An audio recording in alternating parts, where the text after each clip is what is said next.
Hello everyone, welcome to CSAP's speaker event today with Kat Sunstein. We are still waiting for some more people to join, but it's already 5 past, so we can already start the event. So I will be hosting the event today. I am Yuqing, if the geoeconomics student at Selwyn, and we are very honored to have Professor Sunstein with us online. And very soon he will bring us into the topic of sludge, an important term in behavior economics and a counterpart to nudge. So Professor Sunstein is the co-author of the best-selling book, Nudge, Improving Decisions about Health, Wealth, and Happiness. He is the current Robert Walmsley University professor at Harvard, which recognizes his distinguished status in law, public policy, and behavior economics. In 2018, he received the Holbrook Prize, which is one of the most prestigious international awards given for law and humanities. As a former administrator of the White House Office of Information and Regulatory Affairs, and having advised institutions like the UN, World Bank, the European Commission, and governments worldwide, his insights have had influence on public policy and legal frameworks worldwide. Towards the end of today's event, there will be a Q&A session.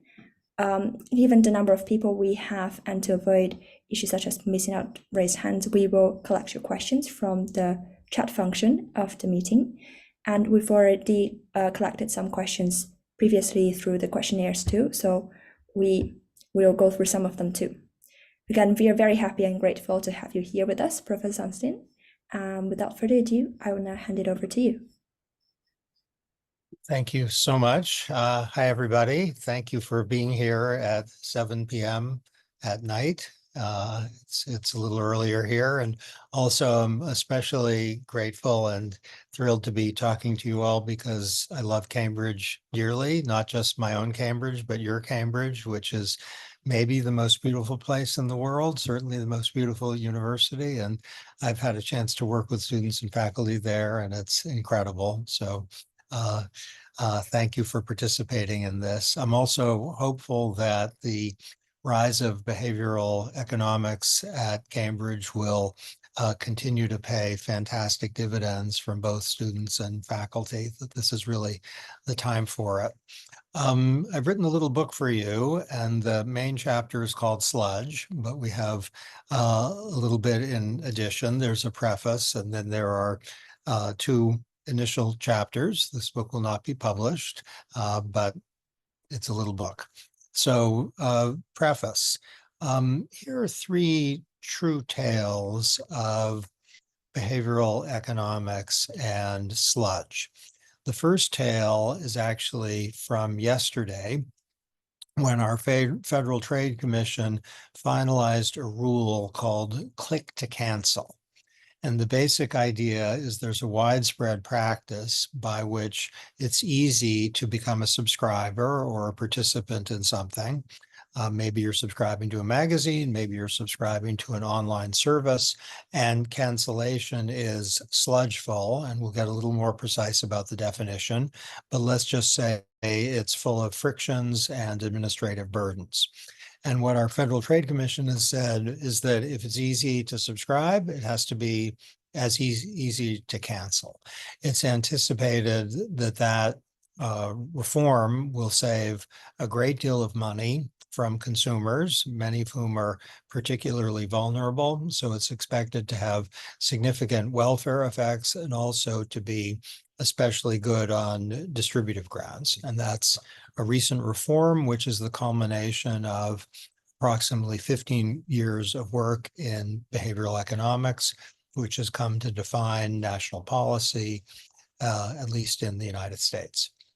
Second story is the one regulatory problem whose solution is hard for me to describe because I sometimes start crying, a little embarrassing. So I'm going to try to stay very sober-faced and not let the emotions take over. So the basic problem is that children in this country are entitled by law to free lunches and breakfasts. That's what the law gives them. So if you're poor, you get free lunch and breakfast at school. And that's a very important law because the children don't have a lot of resources and the meals are healthy as well as costless. The challenge is that a number of the children don't sign up, and so they don't receive the free meals to which they're entitled. And the question is why, and what are we going to do about it? We don't know the answer to the question why. It might be that the parents are frightened once they receive a notice from the government that they're supposed to sign. It might be that the parents are confused. They don't know what the thing is about. It might be that they are very busy, so they receive the notice and they throw it away, as one might when one receives an unfamiliar notice from the government. Or it might be that they're suspicious that if they sign something bad will happen. So how do we solve this problem? That's the policy question, and it's also a question of intellectual interest. The solution adopted by our legislature is called direct certification. And through the direct certification program, schools and localities can avoid the sludge and basically say people are automatically enrolled in the program. If they don't want to be enrolled, they don't have to be, but they're automatically enrolled.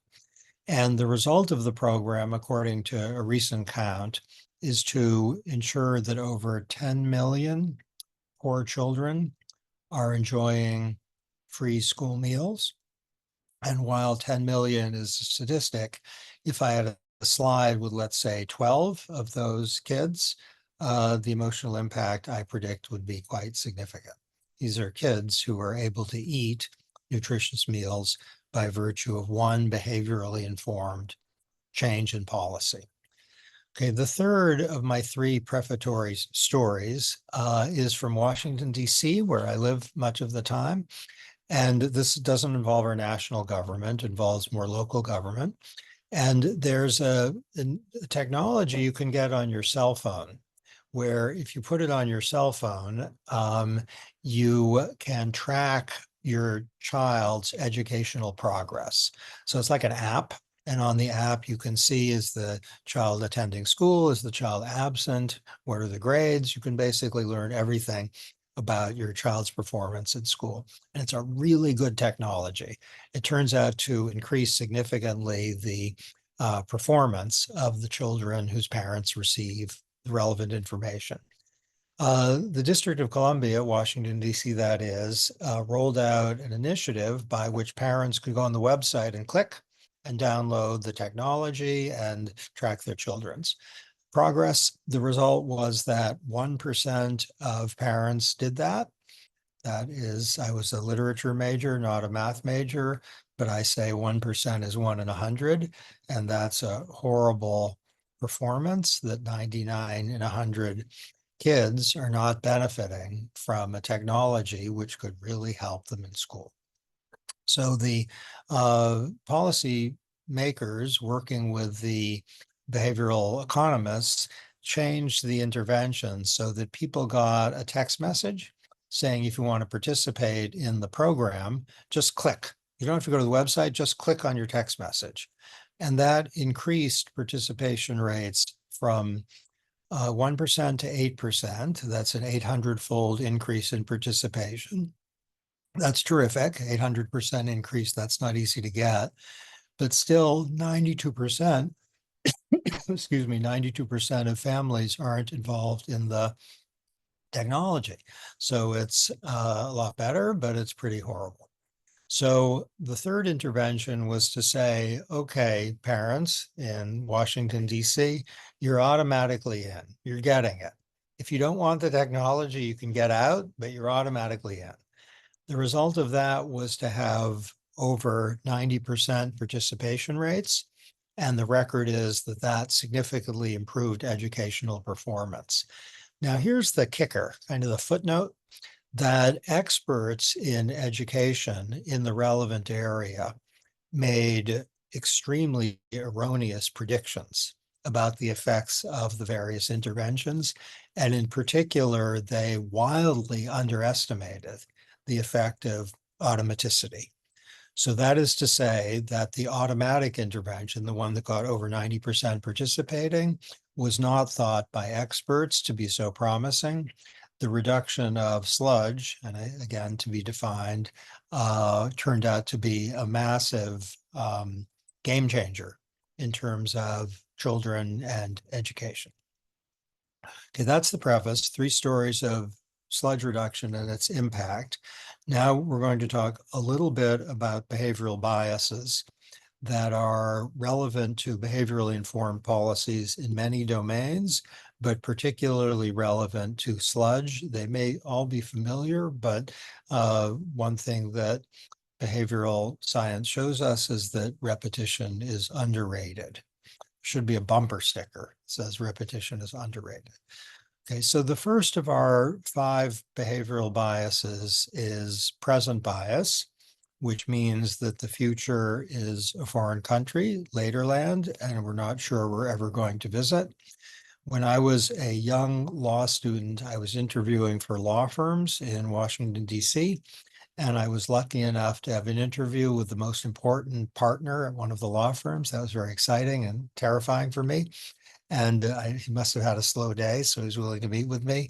And when I met with him at the end of the day, he asked me a question which was terrifying. In addition to the fact that he was terrifying, he asked me, what would you like to know about the firm? And the reason that was a terrifying question is that I knew that he was not really asking because he wanted to help me. He was testing me. He thought the question was diagnostic. The answer to his question would be diagnostic of what kind of a person I was. So I decided to take a low risk strategy. I remember it as if it was yesterday. And I thought I'd ask him something that would make him smile. So I was maybe a incipient behavioral type even back then. And I said, what do you like best about the firm? What's the best thing about the firm? That wasn't a very intelligent question, but I thought it would make him have a very positive affect and that would wear off on me. So he said, here, you want to know what the best thing about the firm is? Here's the best thing about the firm. We have a fantastic pension policy. At the time of retirement, it's great. Now, I was 21 years old.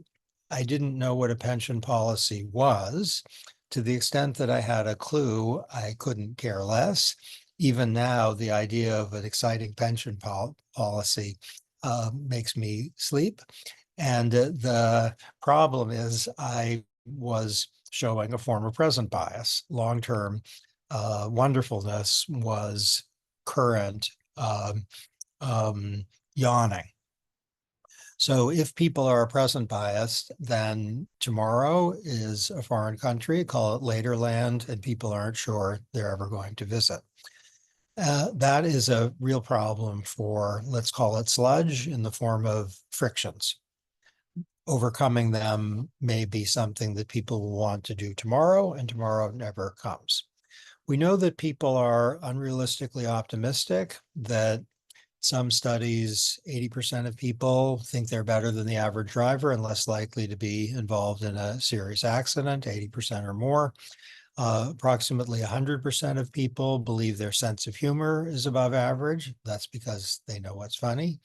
In addition, smokers have been found by Paul Slovic to have an accurate sense of the statistical risks from smoking, but to think they themselves are personally less at risk of lung cancer and heart disease than the average non-smoker. So that's unrealistic optimism, which along with present bias can be a potent combination. We know that people dislike losses. That's not that surprising, but they dislike a loss of X about twice as much as they like a gain of X on average. And loss aversion can make a current reduction in, let's say, time or money be very painful, even if the benefit associated with it is in some sense high, but not salient to people. Present bias, inertia, unrealistic optimism, and loss aversion are kind of the 4 horse people of the apocalypse. And let's say a little more about inertia, which is the 4th on the list, which is that changing from the status quo is often unwelcome, even if the change would make things really good. I taught for a long time at the University of Chicago. There was a professor there who, in response to any new idea, would say either, we did that, or we never did that. And that exhausted the universe of possible responses to reforms, meaning anyone would be bad either because it was done or because we did it. That's kind of Edmund Burke, kind of a very ungenerous, but not completely wild account of Edmund Burke's view toward traditions. Okay, loss aversion can be highly relevant to the negative effect of sludge. The fifth on the list is limited attention, where the number of things that we can attend to in the course of a moment or a day is a lot lower than the number of things it would be worthwhile to attend to had we unlimited attention, which means that some things that are in some sense on our view screen don't get cognitive attention because there are too many other things crowding it out. And that means that sometimes people won't do something about, let's say, an application, a form, a visit somewhere, just because who has the time. Okay, it may be there's some recent work by Xavier Gabou, Gabaix, French. He's at Harvard, suggesting limited attention may be a master value, and that loss aversion, optimism, inertia, and present bias, availability bias, that too may be artifacts of limited attention. So our quintet is present bias, inertia, optimism, loss aversion, and limited attention. I don't know if you all know the story of where all this came from. I think with your indulgence, I'll tell you it's a true story. So once upon a time, there were two social scientists who were thought by their students to be the best in the business. One of them was named Amos Tversky, and he was magnetic and irresistible and charismatic. And I remember when I was a young law professor, there was an intelligence test I was told about, which is how long after meeting Amos Tversky do you realize he's smarter than you are? The longer it takes, the less amazing you are. If you get it immediately, then wow, you're really good. So Tversky was thought to be the most impressive person anyone ever met. He was fast, he was hilarious. He said, I'm an optimist, and the reason I'm an optimist is it's rational. If you're a pessimist, you suffer twice. And that's kind of his attitude toward life. Danny Kahneman was the other social scientist, and his students thought he was in Tversky's league. They hadn't met. Kahneman, who died recently, was a very different type. I worked closely with him. He was a pessimist, and he said it's rational to be a pessimist because if you're a pessimist, you're never disappointed. And he was shy and intensely self-critical, and his mind was like a knife, which he would often wield against himself, whereas Tversky was like a sunburst, which would shine both on his own thinking and on everyone who was in the room with him. So the question is, what would happen if Kahneman and Tversky met? Would the world explode? Could, matter handle the meeting of these two people? And finally, Kahneman invited Tversky to talk at a seminar in front of about a dozen students. And Tversky gave a dazzling paper about how people are good Bayesians, they're good intuitive statisticians, and he had some data supportive of that. And the students were dazzled. Everyone was always dazzled by Tversky. And Kahneman, who was also dazzled, said that was amazing, that was astonishing, and I don't believe a word of it. As Kahneman reported, basically in recent years, he thought when he heard this, I'm not a good intuitive statistician, and I don't think other people are either. And he went after Tversky very hard, saying that people actually aren't good Bayesians.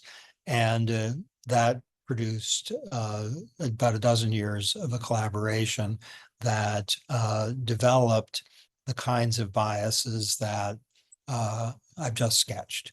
So present bias, inertia, unrealistic optimism, loss aversion, and limited attention. That's chapter 1 of our 3-chapter book. Okay, chapter 2. To get at sludge, we need to say a little bit about the rhyming word, which maybe you've heard. It's not budge, it's not fudge, it is nudge. So let's distinguish, shall we, between educative nudges and architectural nudges. Both educative and architectural nudges are choice preserving. They retain liberty. They operate as a GPS device does, in the sense that it helps people get to where they want to go if it's a nudge worth approving. It is a form of libertarian paternalism in the sense that it is insistent on liberty, but it is paternalistic also in the sense that the GPS device says, you know, you might not know that if you want to get to London from Cambridge, this is the best route, but here you go. If you don't want to go to London, if you want to go to Paris, you get to decide that. And if you don't like the preferred route, according to the GPS, you can reject it. So it preserves liberty in the sense that you get to decide on the destination, and also in the sense that you can reject the nudge if you want. And nudges take that form typically. An educative nudge would be something like a warning or a reminder or a social norm, where a social norm might be saying most people are currently reading behavioral economics and not so much neoclassical economics. I hope that's a true statement. It's a nudge. Or something about an emerging social norm. There's work suggesting that identification of emerging norms often is more powerful than identification of majority norms. So people are increasingly eating vegan, that if credible can create a kind of self-fulfilling prophecy. And these are educative interventions that people can reject. People tend to like educative interventions better than architectural interventions, but they tend to like architectural interventions also. So take automatic enrollment, as in the cases with which I began, as a form of architectural intervention. Take forced choosing, as when people are told, if you're going to enroll at Cambridge, you're going to have to decide 5 things. You can't enroll unless you decide those 5 things. Or if you're going to be a voter, you have to tell us what you think about 6 things. That's an architectural intervention. We have data now from 17 countries approximately, and people tend to like educative nudges, as noted, more than architectural nudges in a pairwise comparison, but people tend to like both. Okay, now we're on chapter 3, which is the sludge focus chapter. And I should say I've been amazed and kind of thrilled to see the viral nature of the focus on sludge in a very short time. So in the UAE, there is a number of ongoing efforts to reduce sludge and make governance much simpler for people to engage with. That is a dedicated project at the UAE. I don't think it's been written up yet, but it's super impressive. In Ukraine, there's an app called Dia, which was preceded the war, but Dia is exceptionally helpful during the war, where you can do everything with the government basically on the app. And if there's a building that's bombed, let's say next door, you can use Dia to say that building's been bombed, and there'll be attention to it very promptly. So Dia is called by Ukraine government a smartphone, and the DI idea is being exported to many other nations for consideration. Of course, there are important issues of privacy, et cetera, associated with it. All I want to emphasize now is that it's a sludge reducer as a way of proceeding inductively. In the United States, we've been working a bit on helping people to get their cell phones to have their driver's license on them. So people in some parts of the country now, your cell phone is it contains your driver's license, and that's a sludge reducer in terms of day-to-day stuff. No longer do you have to find where your driver's license is. Admittedly, that's not so horrible, but it's easier if it's right on your phone. And I noticed going into Heathrow now, which I do periodically and I get to do in December, hope to see you all there. It's a sludge-free experience. It's amazing. You just, for a frequent international traveler, Heathrow's ease of access is a blessing. Okay, Dick Thaler and I have a disagreement, a friendly disagreement about almost nothing, but about this. And it's about the definition of sludge.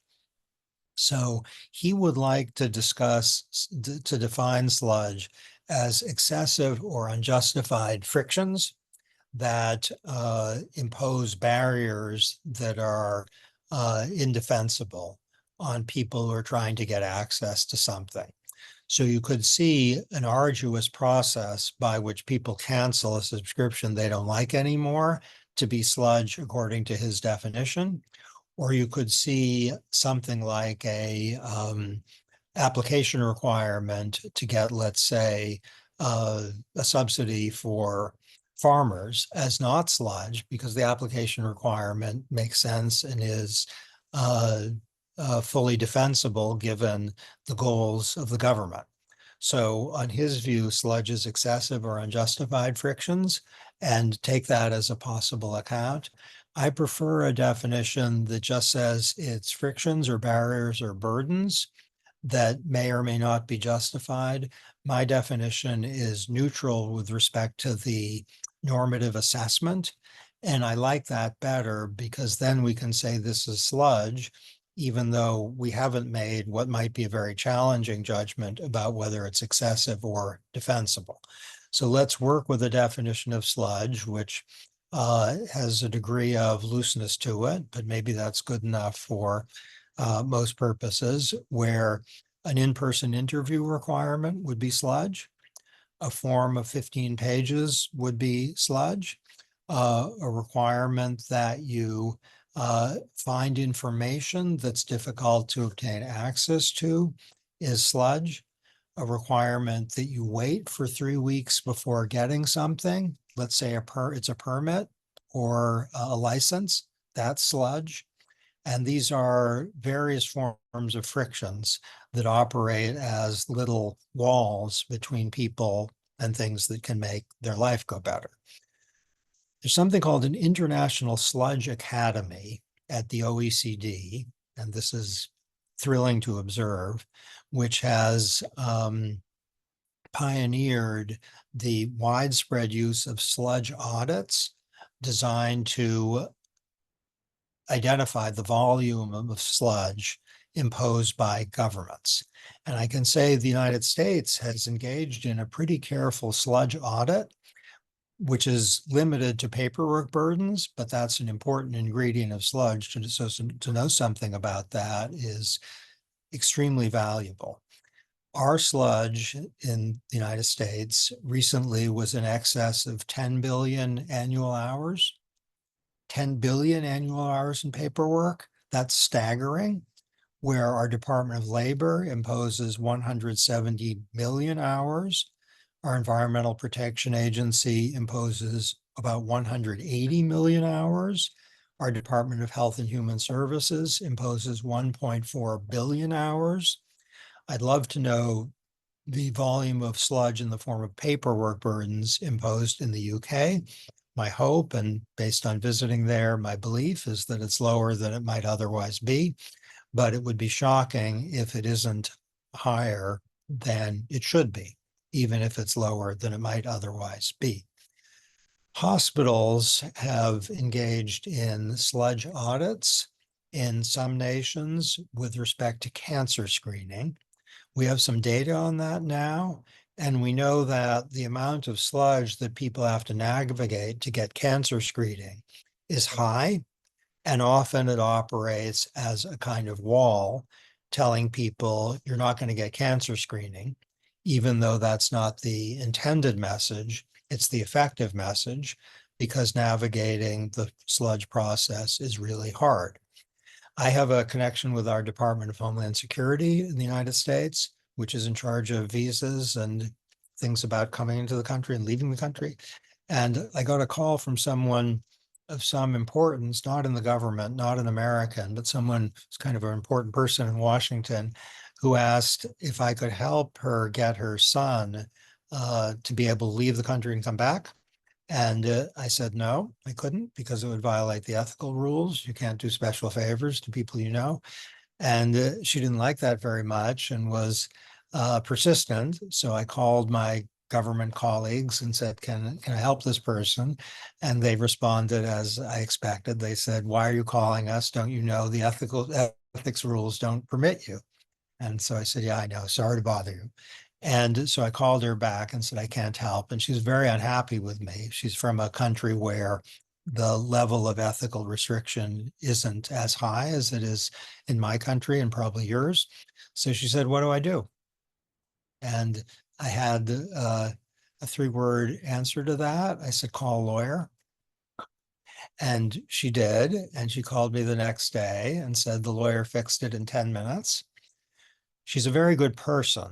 And so she responded more with sadness than with relief at the fact that her own problem was solved. She said, what about all the other people who don't know to call a lawyer? And if they know to do that, they don't know whom to call.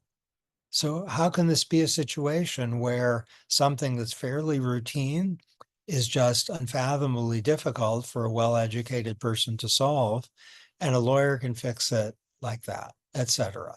That's an example of the barrier-like nature of sludge. When I was in the White House, we had a sludge reduction initiative, not a sludge audit initiative, a sludge reduction initiative, in which we took away a very large number of paperwork burdens on hospitals and on truck drivers, thinking that truck drivers are burdened by a lot of paperwork requirements and they're kind of tired. And that's not a very nice thing to do. And also thinking that a non-trivial set of burdens placed on patients, administrators, and doctors consist of sludge, and maybe we can take them away. Now, why does sludge matter? If Tversky back in 1970s was right in thinking that people are good Bayesians and good intuitive statisticians, sludge would still be a problem, that people would think often, this is just not worth doing and I don't know how to do it, so I'm going to give up the navigation problem. By the way, I'm co-authoring a paper with people in the UK which discovered that there's some sludge in finding out something from hospitals, and the sludge, which disproportionately affects people who don't have a lot of money, means that people just give up. They don't get the help they need. That's a human tragedy. And the people who give up we have no reason to think they are boundedly rational. They just give up. They don't know what to do. If people suffer from present bias, unrealistic optimism, inertia, limited attention, and loss aversion, then the negative effect of sludge might be much greater than anyone would anticipate. And that's undoubtedly true. There's another point which you may be familiar with. It's my favorite idea in the last 12 years or so of behavioral economics, and it points to cognitive scarcity. So we know that human beings, like laptops, have limited bandwidth, which means the number of things that they can attend to is smaller than it ideally would be. And we know that if people are old, sick, lonely, busy, or poor, and that probably isn't an exhaustive list, we know that the number of things they can attend to is lower than it would otherwise be. We know that people who are poor, dealing with a financial problem, will suffer a diminution in their performance on intelligence tests and also their capacity for executive function, self-control. And that is a cruel thing, that if you're poor, your intelligence goes on down, not because you're dumber, but because you don't have a whole lot of bandwidth, because you're thinking, how am I going to handle a tough economic situation? And your ability to exercise control also, self-control also goes down. If people are old or sick, there's a similar adverse effect, which means that sludge can impose a much more severe barrier than it otherwise would, not now because of unrealistic optimism or because of loss aversion, but just because of cognitive scarcity. Okay, there are some good reasons for sludge as I'm defining it, not as Thaler would define it. It might be designed to help people manage self-control problems. If you're going to delete all your files or maybe send a mean letter to your supervisor, you may have to now overcome a little sludge. Might say, are you sure you want to delete all your files? Are you sure you want to send this mean note? That might be sludge that's designed to strengthen the better angels of our nature. It might be that some sludge is necessary to promote program integrity. So if you have a government program in the UK, let's say, they make you fill out a bunch of forms first. That's to make sure you really are entitled to the thing. That's fine. It might be that the program imposes sludge to ensure that the government can monitor how it's working. So it might impose reporting requirements on people who are recipients of subsidies. That's not welcome, maybe by the recipients, it's sludge, but it might be a way of making sure that the program is actually doing what it's supposed to do, that it's having environmental or other benefits. And all that is legitimate for sludge. The question is whether once we've done our sludge audits, we can see whether the existing level of sludge is excessive in terms of the purpose. And what we've found all over the world now is that existing levels of sludge frequently are excessive. In the United States, the Biden-Harris administration has basically done a very quiet, behaviorally informed assault on sludge.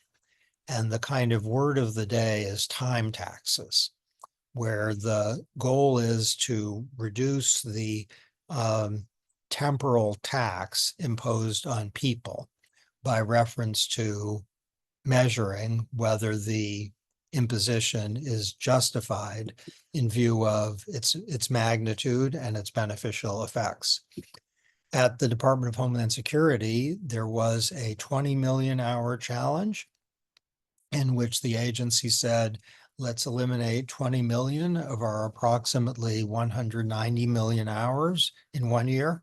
That's a super ambitious goal, and it was exceeded. At USAID, which is the leading in terms of monetary amounts development agency in the world, the administrator has issued a mandate for burden busting, trying to get the staff times hours back. So instead of doing administrative stuff so much, they can actually work on what they're there for, which is helping people in Ukraine and Gaza, for example, from horror or distress. And I'm pleased to say that the administrator of USAID running the burden initiative is Administrator Samantha Power, whom I greatly admire and who is my wife. The fact is that sludge audits and burden busting initiatives are more engaged and active right now than at any time, I think, in government history. This is something which is taking off. I'd love to see it take off in the UK. And they're built on an implicit answer to a single question, which is, what is it that human beings are most blessed to have? If everything we have, what are we luckiest to have? And the answer is plausibly a four-letter word: time. Let's find, shall we, ways to give people more of that. Thanks. Thank you so much, Professor Sunstein. That was very informational and also providing some very new perspective in the existing issues, and also in addition to the nudge many of us are already familiar with. So we are now moving on to the 10 to 15 minutes Q&A session. So as a reminder, we will have people sending questions into the chat box, and then we can go from there. So I already have some existing questions from the previous forms. So if we wait for people to type their questions, and also to start with some questions we already have. So one of them is that surely nudge and sludge reduction are with good intention. But do you think in real life, it would sometimes be difficult to have certain people in charge of deciding what is better for others and what is excessive friction, and to prevent manipulation and power abuse? Okay, great question. So let's take sludge first. Reduction of sludge would be unlikely to be manipulative. So if you say, that if people are trying to get loans that they're legally entitled to, or trying to get training or get to go to a good school, the sludge is being reduced, that would be unlikely to be manipulative. It could be manipulative if, like a company says, if you want to subscribe to our very expensive monthly service, you just have to click. And if you want to unsubscribe, you have to run a mile, or you have to run a distance, let's say. I'm trying to be non-parochial here with respect to my measurement. You have to run 1,500 meters, let's say, at world record pace. That's hard to beat the world record for the 1,500. So if you say to unsubscribe, you have to beat the world record for the 1,500, that's sludge, and it's not going to happen. So that could be manipulative. And a nudge could be manipulative too. It's not the worst thing, because coercion is really hard to escape. A nudge preserves freedom of choice. But if you have a nudge, which is say a graphic warning, which says if you don't eat a lot of potato chips every day, you're going to get really obese. That's both deceptive, and you could imagine it being described so that it's manipulative. So what do we need to avoid manipulation through, let's say, behaviorally informed interventions? One thing that can be helpful is democracy and publicity and transparency.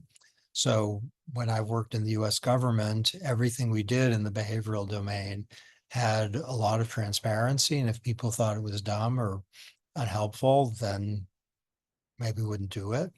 And also in the private sector, to have well-functioning markets is essential, so that if people are manipulating other people, there are market pressures that will reduce that. And if the markets aren't adequate, then we need public officials who will combat deception and potentially manipulation. So take the practice of easy to enroll and hard to exit from a good or service to being arguably a form of manipulation. And our government has said no to that. In fact, the Biden-Harris administration recently rolled out an initiative that's a kind of cousin to the time tax initiative, which basically announces a right not to be manipulated. It says Americans should not be manipulated. And then it tries to specify what that specifically entails. So I think that's kind of your generation's theoretical and policy project. Thank you very much. And now we also have some questions coming up in the chat. So thank you for a great talk, Professor Sunstein. In the area of green nudges, are there any that you're particularly excited about? Thank you for that. I really like automatic enrollment in green energy. So if green energy is available, if people are automatically enrolled in it, you can have terrific environmental progress. Switzerland did that a number of years ago, where individuals, small companies, medium-sized companies, big companies, they were automatically green. Now, green was at Switzerland then, and I think still is, more expensive than coal. So you're automatically enrolled in something that isn't economically great for you. So you might expect that people are going to opt out and go the cheaper energy route, but they didn't. Every group had strong, very strong majority continuation in the green energy place. In Germany, there's a lot of automatic enrollment in green energy. And I have a paper with Cambridge's own Lucia Reich, which finds that all over Germany, the continuation in green energy is very high. You can find online greenbydefault.org, which is just one example from California, Southern California, where they've enrolled, I think, tens of millions of households in green energy by default. You can opt out if you want. So I'm pretty excited about that as part of a repertoire of interventions. Many thanks. The next one. Hi, Cass. Thank you for the great talk. Just wondering if you know any of examples where there have been negative unintended consequences from removing sludge. Well, I know of one sludge reduction intervention that didn't go forward because of anticipated negative effects. And this was a program. I'm going to be a little coy here and not identify the program or the country. But it's a program which is an anti-poverty program in a country where the participation rate is well under 100%. And if people were automatically enrolled, as the government could do, the participation rate would jump. An unintended consequence is that the government's information was not perfect. So if it automatically enrolled the people that it thought were eligible, some number of people would get the benefit who weren't eligible. And that would be an unintended consequence. So sludge ensured that no one would get the benefit who didn't deserve it, and also ensured that many people who do deserve it would not get it. And that's not ideal. Sludge elimination, in this case, would ensure that almost no one who was eligible would not get it, but would also ensure that some number of people would get it who were not eligible. And that problem loomed very large for policymakers.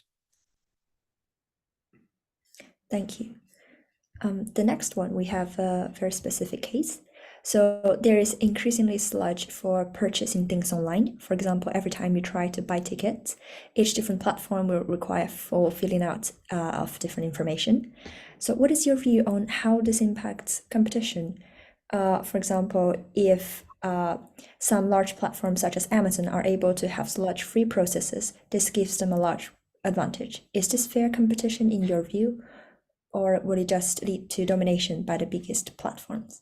It's a great question. So I'll give you a kind of University of Chicago answer, which is that Amazon has done well for any number of reasons, one of which is, as you say, it's sludge free. One click is a brilliant part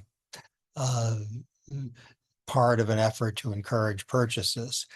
Offhand, you should see, with respect to selling, competition to make it easier and easier for people to purchase. And at first, that's in people's interests, unless it's impulse buying where people are mistakenly getting things. So I'd want to ask, why isn't it possible for small platforms also to have one-click clicking? So offhand, and then I want to put the word offhand in bold letters, competition should work there, but there might be some reason why it isn't.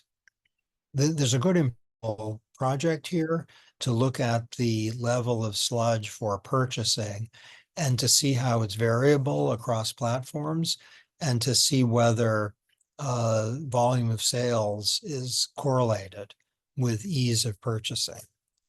So far as I'm aware, we don't know the answer to that. That's definitely an interesting area to look at.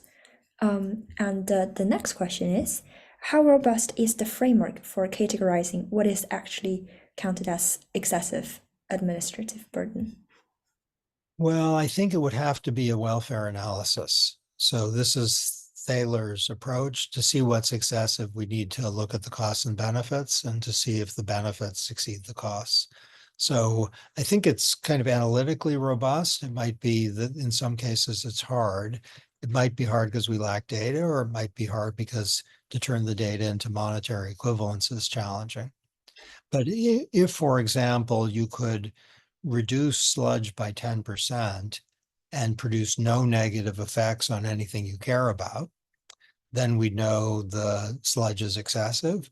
If you can cut sludge by 10% and produce, very significant benefits, but it will also have some unintended costs, then it might be easy once we know magnitudes, but it might be hard to turn the magnitudes into money. Thank you. And we have, how do you reconcile sludge within the libertarian paternalism view? And does it fit into the framework, or is it not really part of it? Okay, great. So sludge could be a nudge, which is freedom preserving. So no, nudge is defined as an intervention that preserves freedom of choice while steering people in a direction without imposing material incentives. And that's basically just a definition. And so there might be better definitions, but that's ours. So if you say, here's a nudge, you're going to have to answer a question, are you sure you want to, before you do something, before you get married or divorced or jobless? Are you sure you want to? That's a nudge. And it also imposes some sludge. So it's, by my definition, for Thaler's, would have to think about excessiveness, but it's a nudge that also imposes sludge. It's pretty robust framework, I think. So there's a lot of fussing over the right definition of libertarian paternalism. Imposition of sludge as a way of deterring, let's say, impulsive or reckless conduct. That's a nudge. If you say, if you want to delete your files, you have to send someone 100 pounds, that's not a nudge, that's a disincentive. The definition of sludge as frictions, it's not, as good as a dictionary would be if it's a great dictionary. And some philosophers might have some trouble with it. But if we can do better, the benefits of doing a little better might not justify the costs of the effort. Thank you very much. How much time or resources are needed to significantly reduce sludge, for example, at a ministry? Well, I participated in a process at the Department of Homeland Security for sludge reduction, and it was well worth it. So it wasn't like a minute and it wasn't like an hour. It was a real process by which a significant number of people worked. But if the consequence is that vulnerable people get access to something that they have a right to, and that the government doesn't have to spend its own resources on managing something, uh, which can be managed without that level of resources, that's well worth it. The sludge audits undertaken by the International Sludge Academy at the OECD, it's knowable how much time they spent. Of course, it would vary across the context. I'd like to know how much sludge do Cambridge students have to deal with for, let's say, medical help or for anything that you care about. And we can get a kind of quick sense of what the level of sludge is. I was involved in a sludge audit for cancer screening, and it was a real academic paper that took some time, but it wasn't like years. It was uh, it was manageable in terms of time burdens. But it's fair to say that sometimes a sludge audit would take more time, ironically, than it's worth. If you know that you already have a pretty low level of sludge, then cataloging it may be wasted motion. Thank you. So again, the cost benefit analysis there. And the next question, thank you for the talk. Could the impact of corruption, specifically the impact of corruption in creating unwritten rules and lack of clarity in how to navigate corrupt bureaucracies, be understood as sludge? That's also a great question. So if corruption produces confusion or barriers that aren't put anywhere, then that could certainly be understood as sludge.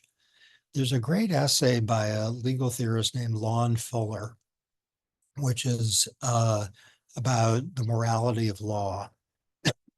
I think it began as a very short essay on how the rule of law fails, something like that.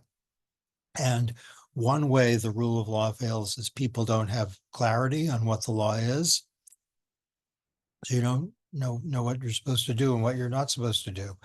And it's fair, I think, to say that that's the presence of sludge, because there's information acquisition, which has to be undertaken, which may not be even possible.